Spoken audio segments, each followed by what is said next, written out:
please give a huge cheer for our midwives.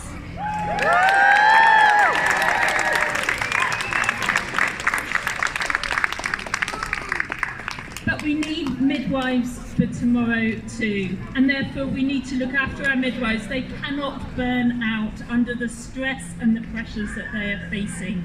So we need people to step forward into midwifery, which means we need a workforce plan. It means we need a plan for our future. And of course, that's the one thing which is missing. York Mix is outside the Minster at the moment. The midwives are protesting today, and I have Hannah and Rachel here on the steps of the Minster. What is today all about?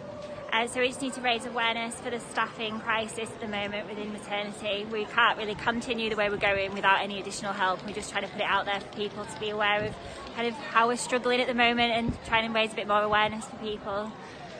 And what is the staffing crisis like at the moment? At the moment, we are finding there was a recent study that found that up to 57% of NHS midwives are planning on leaving the profession within the next year.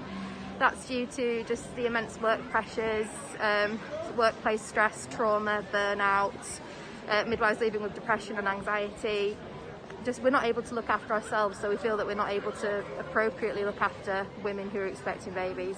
So these women and their families deserve the best care we could possibly give, but unfortunately, due to our numbers being depleted, morale being so low, trauma levels being so high, we don't feel that we can safely do that. So we're trying to bring awareness today to show really that we need help, and we've asked the government many times, but we've been completely knocked back. We've been promised, I think it was something like £92 million to be spent on recruiting the next 1,200 midwives, but for every 30 midwives being recruited, 29 are leaving within the first year of being employed by the NHS. So it's not just about getting more midwives, it's about trying to keep the ones we've already got as well, and we just feel like we're not being listened to.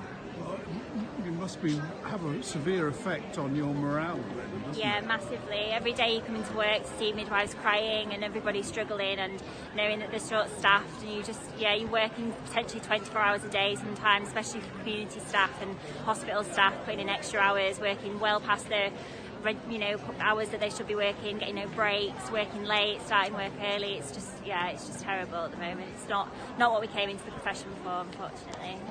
Well, thank you both very much for talking to York Mix Online and York Mix Radio. Thank you. I'm here to support midwives because both of my children were born at home here in York. The home birth service is one of the services that's been affected by the lack of staffing in the maternity services, and so I really want the home birth service to be available because it was such a good experience for my family, and I want that to be available for other families here in York too.